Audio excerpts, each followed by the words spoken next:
नमस्ते स्टूडेंट्स, आज हम लोग पढ़ेंगे क्लास 12th का चैप्टर नंबर 14। अभी तक हमने इसके 2 पार्ट कंप्लीट कर लिए थे।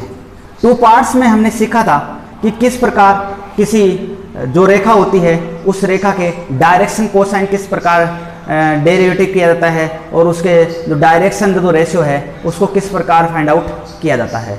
उसके बाद में हमने देखा था कि जो 2 रेखाएं होती हैं तो 2 रेखाओं को किस प्रकार उनके किसी पॉइंट से जाने वाली रेखा का समीकरण कैसे होता है और किसी रेखा के समांतर रेखा का समीकरण किस प्रकार होता है। 2 बिंदुओं से जाने वाली रेखा का समीकरण हमने अभी तक फाइंड आउट किया था। आज हम पढ़ेंगे कि जो 2 रेखाएं होती हैं, 2 रेखाओं के मध्य जो बने हुआ एंगल है वो किस प्रकार अपन फाइंड आउट करते हैं। तो अपना जो आज का टॉपिक है वो है 2 रेखाओं के मध्य बना हुआ एंगल। 2 रेखाओं के मध्य बना कोण। 2 लाइन बिटवीन एंगल, जो 2 लाइनों के मध्य जो एंगल बन रहा है उस एंगल का ड्राइव करते हैं। हम जानते हैं कि जैसे मान लिया मेरे पास 2 रेखाएं हैं। एक रेखा मान ली मैंने R1, इसका सदिश A1 प्लस लैम्डा B1। ये R1 कोई ये R2 कोई रेखा है, इसको A2 प्लस लैम्डा B2। ये कोई फर्स्ट रेखा है, इसका समीकरण दिया हुआ है कि R1 सदिश बराबर है A1 प्लस लैम्डा B1। इसी प्रकार कोई दूसरी रेखा है, ये है R2 बराबर A2 plus B lambda B2। इस प्रकार ये कोई 2 रेखाएं हैं, वो 2 रेखाएं एक दूसरे को क्या कर रही हैं, प्रतिच्छेद कर रही हैं। अर्थात ये रेखा है एक और एक रेखा ये है। इसका जो समीकरण है वो है R1 बराबर A1 प्लस लैम्डा B1। इसी प्रकार ये तो कोई दूसरी रेखा है, इसका सदिश समीकरण है R1 A2 plus lambda B2। यहाँ पे जो ये रेखा होगी ये A बिंदु से जाने वाली तथा B1 रेखा के क्या होता है, समांतर। अर्थात यहाँ पे जो एंगल होगा वो एंगल हम लोगों को क्या करना है, फाइंड आउट करना है। हम लोग जानते हैं कि जो B सदिश है, ये B सदिश क्या है, इस रेखा के कोई समांतर रेखा है और यहाँ B2 जो सदिश है वो क्या है, इस रेखा के कोई समांतर रेखा है। अर्थात जो एंगल ये होगा ये कौन सा है, सदिश B1 और ये सदिश क्या है, B2। और इनके मध्य जो एंगल आएगा वो भी क्या आएगा, थीटा ही आएगा। अर्थात इन दोनों समांतर रेखाओं के मध्य जो एंगल है, अर्थात ये जितना एंगल है उतना ही इन दोनों समांतर रेखाओं के मध्य का एंगल आएगा, क्योंकि ये रेखा है इसके क्या है, समांतर है। ये वाली रेखा किसके समांतर है, इस वाली रेखा के समांतर। अर्थात यहाँ पे जो एंगल बनेगा वो जितना यहाँ एंगल बनेगा उस एंगल के क्या होगा, इक्विवेलेंट होगा। तो हम इस एंगल की, अब 2 रेखाएं हैं, 2 रेखाएं हैं और इनके मध्य का जो एंगल होता है हम जानते हैं कि 2 सदिश दिए हुए हैं कि सदिश B1 डॉट B2। इन दोनों सदिशों का जो क्रॉस प्रोडक्ट होता है वो होता है B1 का मापांक इंटू B2 का मापांक इंटू कोस थीटा। तो यहाँ से जो कोस थीटा आएगा वो क्या आएगा, B1 सदिश डॉट B2 सदिश अपॉन B1 का मापांक इंटू B2 का मापांक। ये है इन दोनों रेखाओं के मध्य जो एंगल बना हुआ है, इस एंगल का परिमाप। इस प्रकार हम किसी 2 रेखाओं के मध्य का एंगल क्या कर सकते हैं, फाइंड आउट कर सकते हैं। अब मान लो कि ये रेखा दी हुई है, इसका मान लिया हमें सदिश रूप नहीं दिया हुआ है, कार्तीय रूप दिया हुआ है। तो कार्तीय रूप का किस प्रकार हम ड्राइव करते हैं, ये तो इसका सदिश समीकरण था, सदिश रूप। जब सदिश रूप में हो तो उनके मध्य का जो कोण निकालना होता है। अब निकालते हैं कार्तीय रूप, कार्टेशियन फॉर्म में।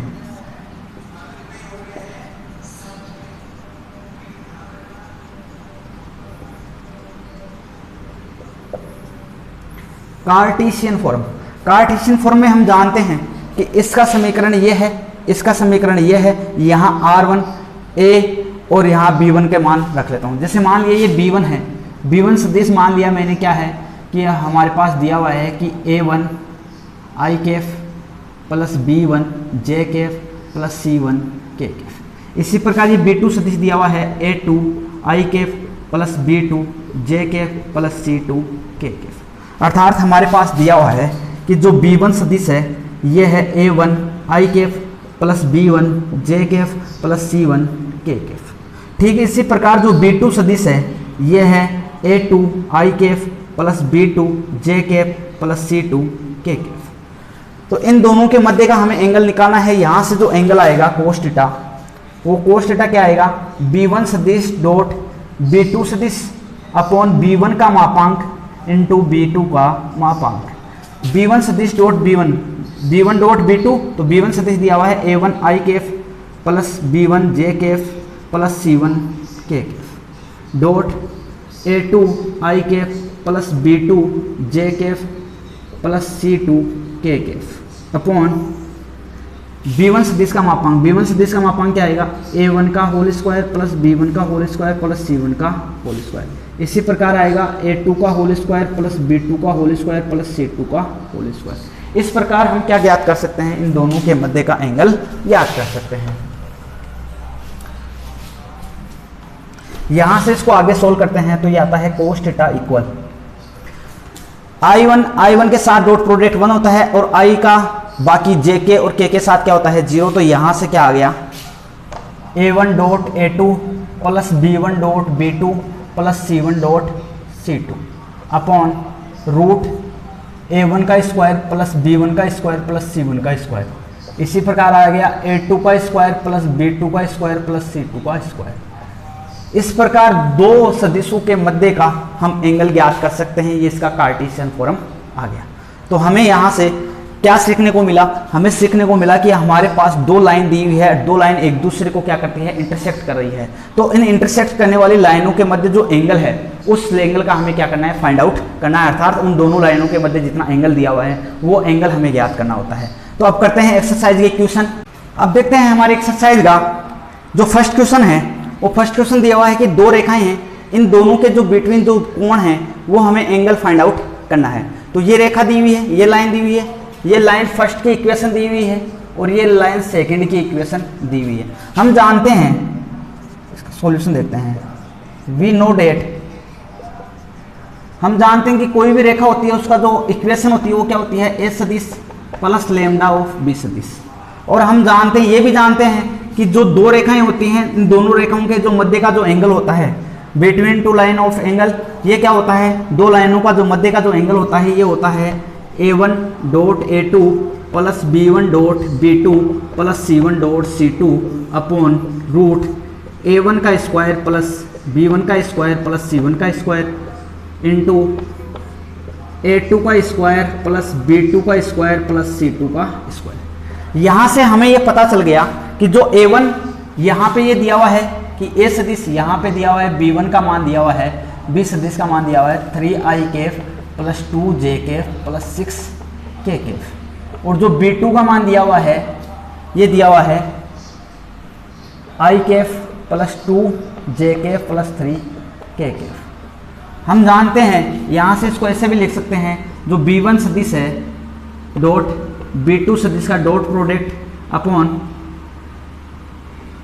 b1 सदिश का मापांक इंटू b2 सदिश का मापांक, और इन सब का क्या करेंगे, मापांक ज्ञात करेंगे। तो यहाँ से इसको सॉल्यूशन करते हैं।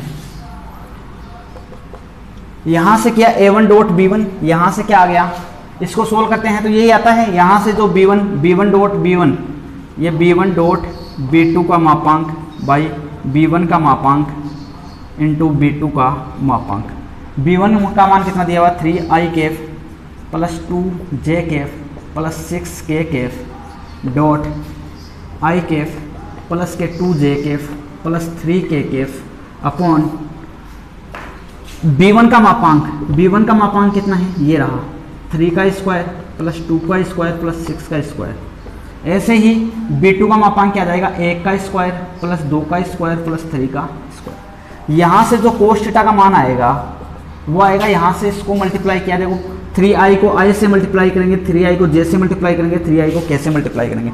तो 3i को i से मल्टीप्लाई करेंगे तो i इंटू i टू क्या हो जाएगा 1, और i को j से मल्टीप्लाई करेंगे ये क्या हो जाएगा 0, और i इंटू i डॉट क्या k क्या हो जाएगा 0। अर्थात यहाँ से केवल क्या बचेगा हमारे पास, 3i इंटू i, और i इंटू i क्या होता है 1, तो यहाँ से क्या हो गया 1 इंटू 3 क्या हो गया 3, प्लस 2 इंटू 2 क्या हो गया 4, बाकी के क्या हो जाएंगे 0। ऐसे 6 इंटू 3 कितने हो गए 18 बाई यहाँ से रूट 3 का स्क्वायर 9, 2 का स्क्वायर 4 और 6 का स्क्वायर 36। यहाँ से 1 का स्क्वायर 1, 2 का स्क्वायर 4 और 3 का स्क्वायर 9। यहाँ से इनका सम किया तब ये आ गए हमारे पास 25 अपॉन, इनका जब सम किया तो ये आ गया 49 और यहाँ से आ गया अपने पास 14।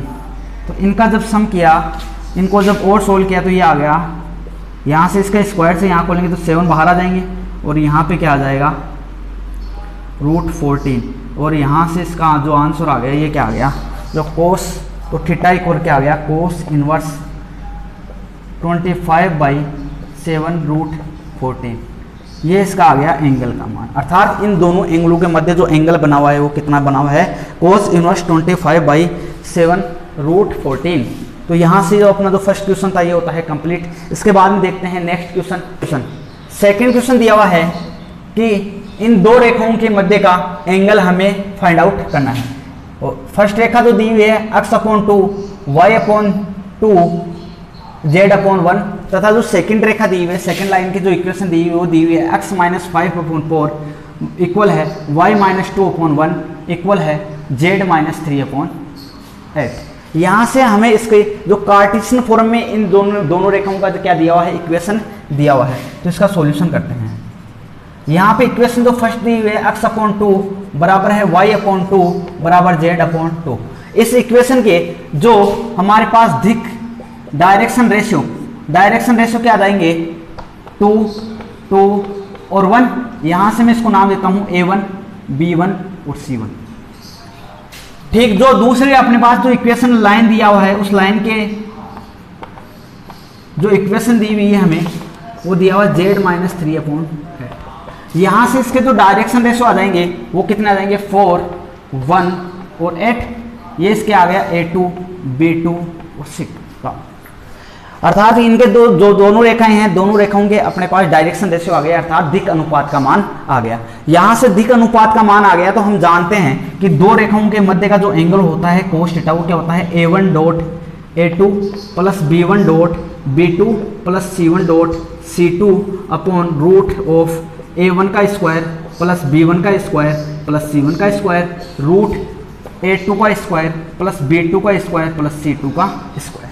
यहाँ से इसका मान यहाँ पुटअप करने पर A1.A2 ये रहा A1.A2 तो 2 × 4 प्लस B1.B2 ये रहा B1 प्लस B1.B2 तो ये आ गया 2 × 1 प्लस C1.C2 ये रहा C1 ये रहा C2 तो 1 × यहाँ से root of A1 square plus B1 square plus C1 square ये रहा A1 B1 C1। यहाँ से इनका क्या जाएगा स्क्वायर का सम करना है तो यहाँ से आ गया इनका स्क्वायर का सम किया root of A2 square plus B2 square plus C2 square तो यहाँ से 4 का स्क्वायर प्लस 1 का स्क्वायर प्लस 8 का स्क्वायर।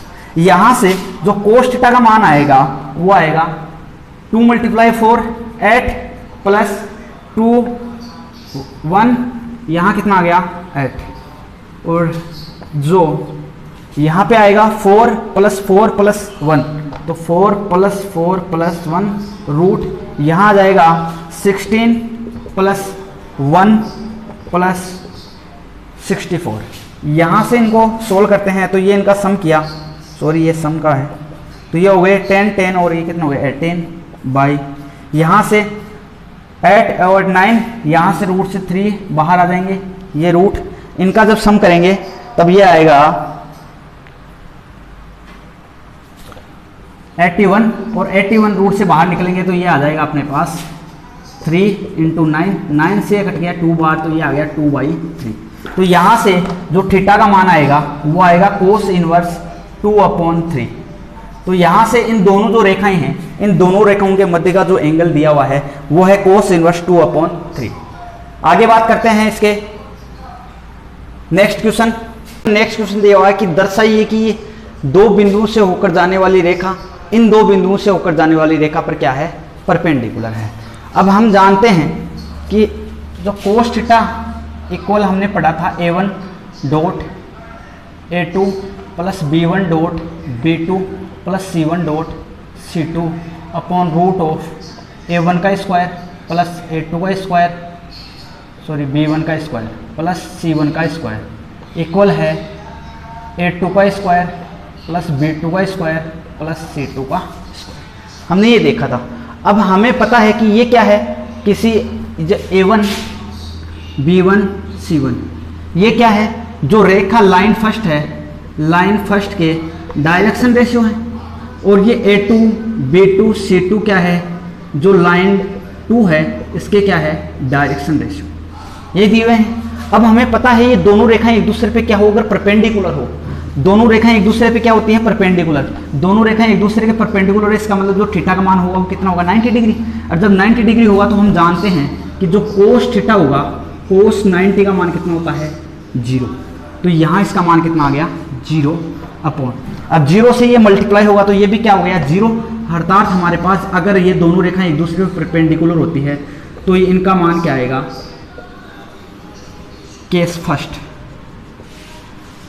अर्थात जब दो रेखाएं परपेंडिकुलर हो तो इनके जो डायरेक्शन रेशियो हैं, डायरेक्शन रेशियो का डॉट प्रोडक्ट क्या आएगा, 0। अर्थात A1 dot A2 plus B1 dot B2 plus C1 dot C2 का मान क्या आएगा, 0 आएगा। केस सेकंड, ये इनके क्या है, डायरेक्शन केस, डायरेक्शन रेशियो है। अब इसी प्रकार हम जानते हैं, हम वी नो डेट कि जो डायरेक्शन कोसाइन होते हैं वो डायरेक्शन रेशियो का क्या हो रहे हैं, प्रोपोर्शनली होते हैं। अर्थात मैं क्या बोल सकता हूं कि L1 प्रोपोर्शनल A1 के और L2 प्रोपोर्शनली A2 और M1 प्रोपोर्शनल किसके हो जाएंगे, सॉरी B1 के, और M2 किसके प्रोपोर्शनल हो जाएंगे, B2 के। ठीक इसी प्रकार मैं इसको क्या लिख सकता हूं कि L1 इक्वल क्या लिख सकता हूं, A1 डॉट लैम्डा।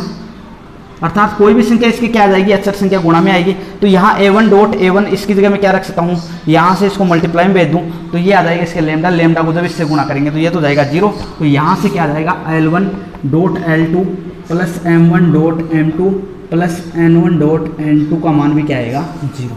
अर्थात जब दो रेखाएं दी हुई हैं ये एक दूसरे के परपेंडिकुलर होते हैं तो डायरेक्शन रेशियो का डॉट प्रोडक्ट भी 0 आएगा, और डायरेक्शन जो कोसाइन होते हैं इनका भी डॉट प्रोडक्ट क्या होता है, 0 आता है। थर्ड कंडीशन क्या होती है, केस 3। केस 3 में क्या होती है, जब ये दोनों लाइन जो R1 लाइन और R2 लाइन एक दूसरे के क्या होती है, पैरेलल होती है, अर्थात समांतर होती है। जब एक दूसरे के समांतर होती है तो A1 अपॉन A2 बराबर आएगा B1 अपॉन B2 बराबर आएगा C1 अपॉन C2। जब ये किसी लाइनों के अगर ये रेशियो अगर बराबर आ जाते हैं तब मैं क्या बोल सकता हूं कि ये दोनों जो लाइन होगी वो एक दूसरे के क्या होती है, पैरेलल होती है, अर्थात समांतर होती है। तो यहां से ये 3 केस हमेशा हमको याद रखने हैं कि केस फर्स्ट, अगर इनके डायरेक्शन रेशियो का डॉट प्रोडक्ट 0 आता है तो हम बोल देंगे कि जो दोनों रेखाएं हैं वो एक दूसरे के क्या है, परपेंडिकुलर है।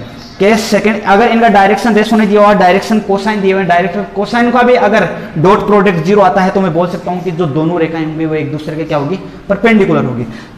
जो थर्ड कंडीशन है हमारे पास कि क्या है कि जब R1 और R2 दोनों रेखाएं एक दूसरे के क्या हो, पैरेलल हो, अर्थात समांतर हो। समांतर हो तो उनका जो रेशियो आएगा वो क्या आएगा, इक्वल आएगा। अर्थात ये इस कंडीशन में क्या बोल सकता हूं कि जो R1 और R2 जो दोनों रेखाएं हैं ये क्या आएगी, एक दूसरे के पैरेलल आएगी, समांतर आएगी। अब हमें इस प्रश्न में देखना है कि इन दोनों बिंदु से जाने वाली रेखा और इन दोनों बिंदुओं से जाने वाली रेखा एक दूसरे पे क्या है, परपेंडिकुलर। अर्थात इन दोनों का जो डायरेक्शन जो रेशियो है, डायरेक्शन रेशियो का अगर डॉट प्रोडक्ट क्या आ जाता है, 0 आ जाता है तो मैं बोल दूंगा कि ये दोनों रेखाएं क्या है, परपेंडिकुलर है। तो यहां से इस प्रश्न को सोल्व करते हैं।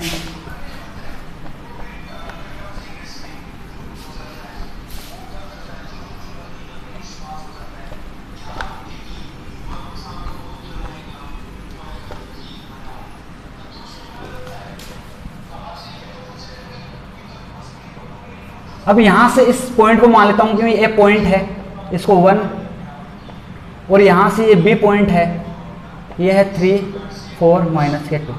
ये इसके क्या है, ये इस पॉइंट ए के क्या है, डायरेक्शन रेशियो, और ये भी क्या है इसके डायरेक्शन रेशियो। ये क्या है, पॉइंट 1 और ये पॉइंट 2।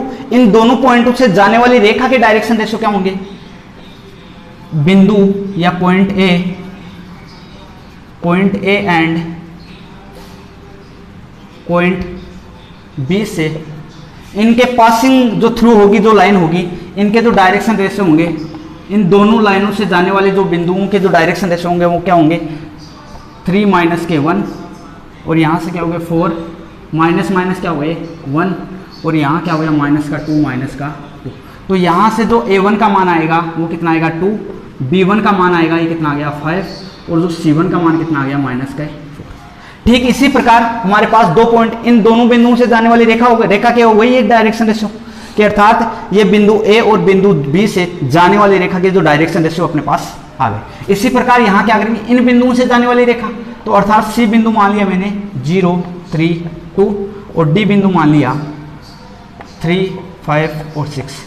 ये भी क्या है, ये पॉइंट C के क्या है डायरेक्शन रेशियो, और ये क्या है पॉइंट D के क्या है डायरेक्शन रेशियो, अर्थात दिक् अनुपात है इन दोनों बिंदुओं के। इन दोनों बिंदुओं के दिक् अनुपात है, तो इन दोनों बिंदु से जाने वाली रेखा के दिक् अनुपात क्या होंगे कि इन दोनों बिंदुओं से जाने वाली रेखा के डायरेक्शन रेशियो क्या होंगे 3 - 0, 5 - 3, इसी प्रकार 6 - 2। तो यहां से इसके जो डायरेक्शन रेशियो आएंगे वो A2 का मान कितना आया 3, B2 का मान कितना आया 2 और C2 का मान कितना आया 4। तो इस प्रकार हमारे पास A1, B1 और C2 का मान आ गया। अब हम जानते हैं कि यदि इनका डॉट प्रोडक्ट का मतलब क्या हो गया A1 dot A2 V no date, हम जानते हैं यदि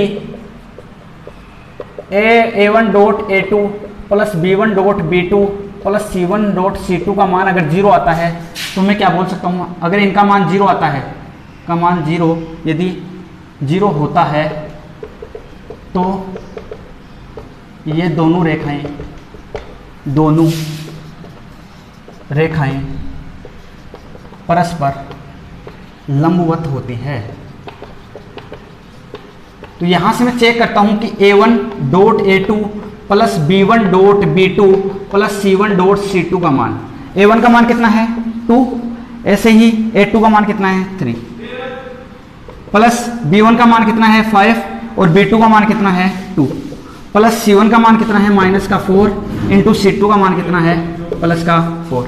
यहां से इसको सोल्व करते हैं आगे, तब हमारे पास आता है 2 × 3 6, 5 × 2 कितने हो गए 10 और -4 × 4 कितना हो गया 16। तो यहाँ से कितना आ गया 16 - 16 कितना आ गया 0। अर्थात मैं बोल सकता हूँ यहाँ से क्या आया कि A1 dot A2 plus B1 dot B2 plus C1 dot C2 का मान कितना आया 0। तो मैं क्या बोल सकता हूँ कि इन दोनों बिंदुओं से जो जाने वाली रेखाएं होंगी एक दूसरे के क्या होगी परपेंडिकुलर होगी। तो इसी प्रकार अब करते हैं नेक्स्ट क्वेश्चन दिया हुआ है यदि x -1 y -3 बराबर y -2/2 के बराबर z -3/2, ये एक रेखा दी हुई है, रेखा का कैसा दिया हुआ है कार्टेशियन फॉर्म दी हुई है। ये दूसरी रेखा दी हुई है, इसका भी एक कार्टेशियन फॉर्म दिया हुआ है, और हमें ये बता रखा है कि ये दोनों रेखाएं एक दूसरे पे क्या है परपेंडिकुलर है, तो k का मान फाइंड आउट करना है। तो यहां से इसका सॉल्यूशन करते हैं। हम जानते हैं कि ये रेखा जो फर्स्ट है, इस फर्स्ट रेखा के जो डायरेक्शन जो रेशियो क्या होंगे, लाइन फर्स्ट के डायरेक्शन जो रेशियो होंगे वो क्या होंगे -3 2k और कितने होंगे, अर्थात A1 का मान कितना आया -3, B1 का मान कितना आया 2k और C1 का मान कितना आया 2।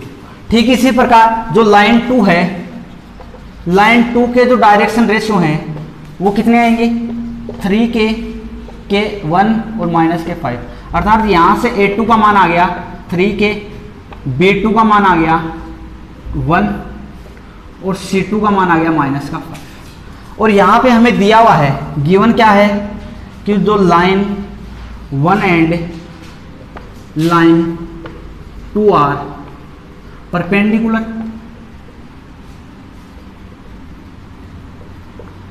परपेंडिकुलर है ये दोनों लाइनें, ये परपेंडिकुलर है, इसका मतलब क्या बोल सकता हूं कि लाइन फर्स्ट परपेंडिकुलर है लाइन सेकंड, अर्थात ये दोनों लाइनें एक दूसरे के क्या है परपेंडिकुलर है। तो मैं जानता हूं, हम जानते हैं कि वी नो डेट, हम क्या जानते हैं कि A1 dot A2 plus B1 dot B2 plus C1 dot C2 का मान क्या आएगा 0।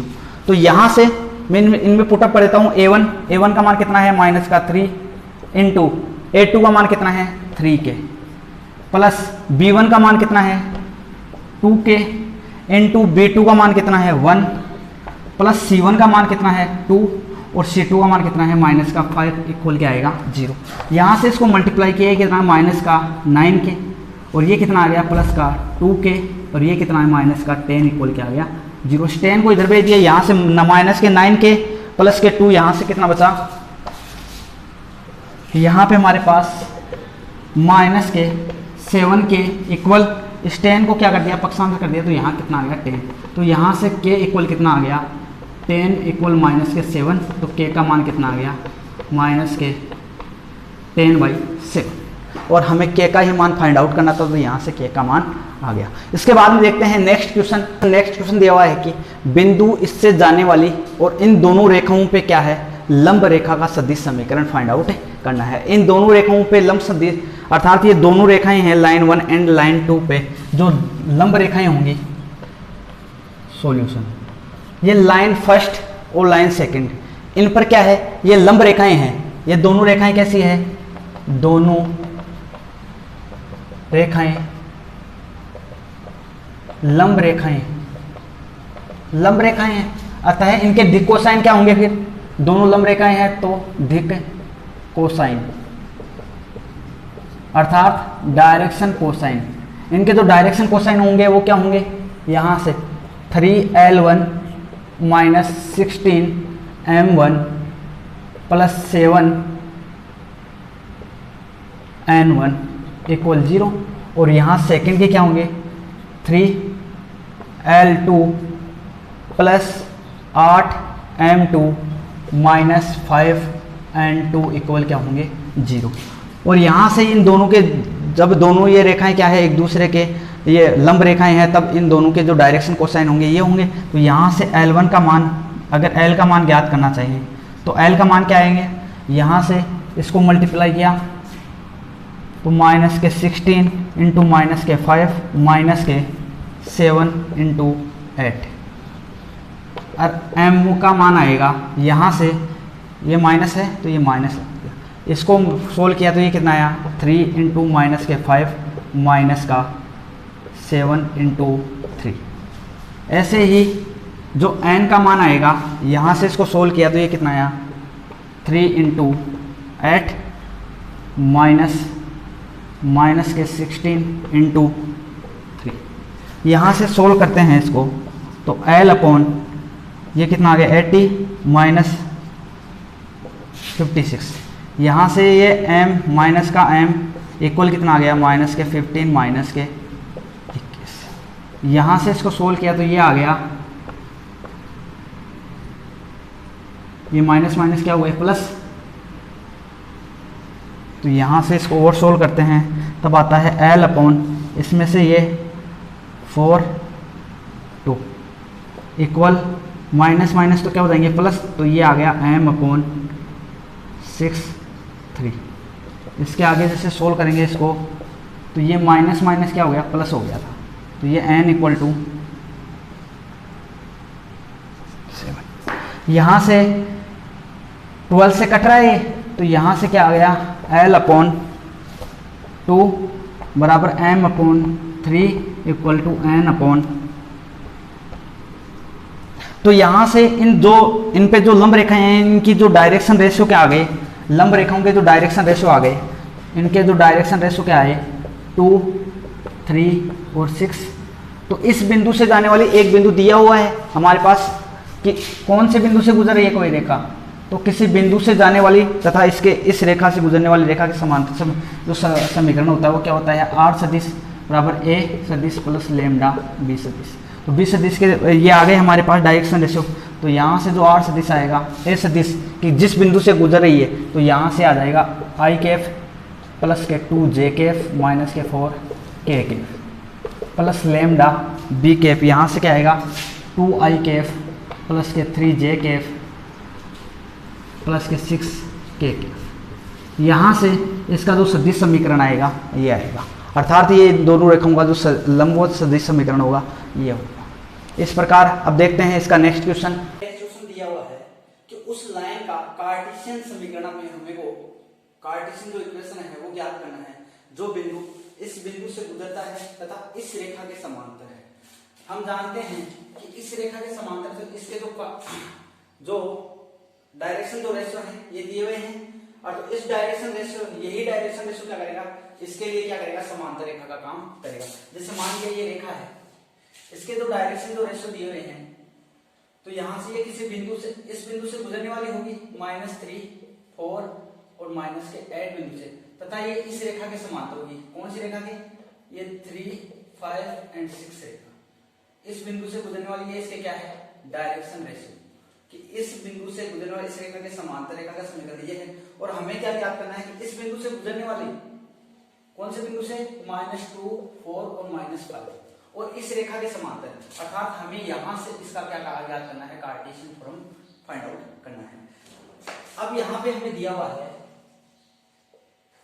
कि जो बिंदु दिया हुआ है एस सदिश का मान दिया हुआ है -2i + 4j -5k, और जो बी सदिश है, कौन सी सदिश, समांतर रेखा, समांतर रेखा के जो सदिश समीकरण दिया हुआ है 3i + 5j + 6k, क्योंकि यहां से ये आएंगे 3i + 5j + 6k, क्योंकि ये इस रेखा के क्या है, समांतर रेखा के सदिश समीकरण है। अर्थात हमें पता है कि ए रेखा से जाने वाले का बी सदिश के समांतर रेखा का सदिश समीकरण क्या होता है, a + लैम्डा बी सदिश। तो यहां से जो आर सदिश आएगा, आर सदिश का मान क्या आएगा, -2i + 4j - 5k + लैम्डा, और बी सदिश का मान दिया हुआ है 3i + 5j + 6k। यहां से हमें इसका क्या ज्ञात करना है, कार्टेशियन फॉर्म ज्ञात करना है। कार्टेशियन फॉर्म ज्ञात करेंगे तो हम जानते हैं आर का क्या लिख सकते हैं, xi + yj + zk। इसको मैंने क्या कर दिया, साइड में लेके आ गया, तो ये प्लस का 2i माइनस का 4j प्लस का 5k इक्वल टू क्या आएगा, लैम्डा और 3i + 5j + 6k। यहां से मैं i कॉमन लेता हूं, तो यहां से क्या आ गया, x + 2i, यहां से क्या आ गया, y - 4j प्लस यहां से क्या कॉमन आ गया, z + 5k equal to 3 lambda i plus के 5 लैम्डा j प्लस के 6 लैम्डा i j और k के गुणांकों की तुलना करनी है। i j तथा k गुणांकों की तुलना करने पर, इनकी तुलना करने पर यहां से क्या आया कि ये किसके इक्वल आया, यहां से इसके इक्वल आ गया, तो यहां से लैम्डा के इक्वल क्या आ गया, x + के 2/3,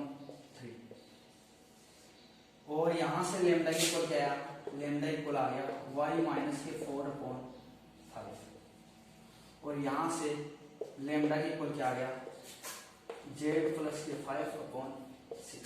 तो यहां से इसका जो कार्टेशियन फॉर्म क्या आएगा, x + के 2/3 इक्वल है y - के 4/5 इक्वल है z + के 5/6। तो इसका कार्टेशियन फॉर्म, यहां से हम इसको डायरेक्ट भी कर सकते थे। डायरेक्ट कैसे, क्योंकि इस रेखा के समांतर है, तो ये नीचे वाले सभी क्या रहेंगे, सेम रहेंगे, और ऊपर वाले x माइनस अपन जानते हैं उस बिंदु के निर्देशांक, यहाँ तो x - के 2, y - के 4 और z - के, ये तो माइनस क्या हो गया प्लस। तो इस प्रकार इसका डायरेक्ट भी अपन क्या कर सकते थे, डायरेक्ट भी इसका जो कार्टेशियन फॉर्म थे वो फाइंड आउट कर सकते थे। इस प्रकार ये अपनी जो एक्सरसाइज थी 14.3 ये कंप्लीट होती है।